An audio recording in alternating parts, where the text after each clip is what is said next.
Napagkasarap-sarap papakin ng ulam na ito sa umagahan, tanghalian, lalong-lalo na sa hapunan. At paborito ito mula sa Mindanao, Visayas at sa Luzon.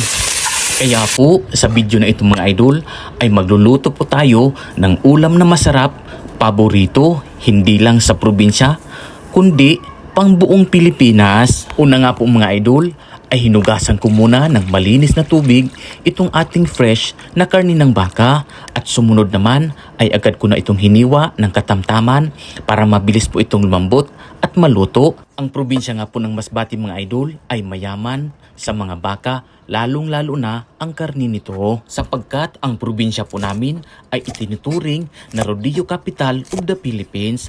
At sumunod naman mga idol ay naghiwa na po ako nitong sitaw na pansahog ko sa ating lulutuin mamaya na masarap na ulam. At sumunod naman po ay agad ko nang inihanda itong pambabango sa ating lulutuin na ulam, ang bawang. At kung patuloy ka pa rin po na nakasubaybay sa aking pagluluto ngayon, ay inimbitahan ko po kayo na ipalo nyo po ang aking page na Boss Ampil Vlogs.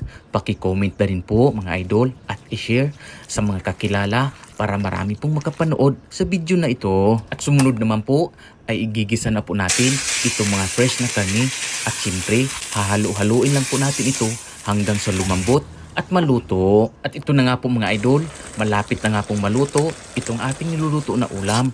Mga idol, kayo po, ano po ba ang paboritong niyong luto sa karni ng baka? Comment down below po mga idol kung anong klaseng luto ang paborito nyo. At sumunod naman po mga idol ay magigisa na po tayo ng bawang.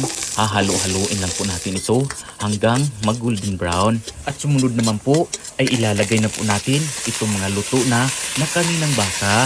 At simple po mga idol, hahalo-haluin lang po natin ito. At sumunod naman ay ilalagay na po natin itong mga fresh na sitaw.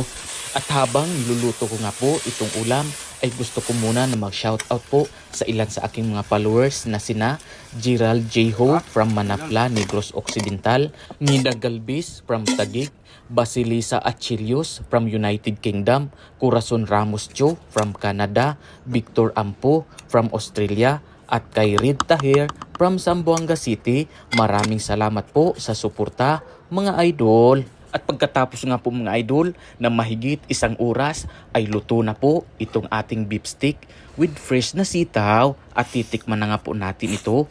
Napakasarap nga po mga idol. At syempre suwak na suwak ito sa ating tanghalian ngayon. Kayo po mga idol, paborito nyo din po ba ang ulam na beef stick with fresh kong sitaw?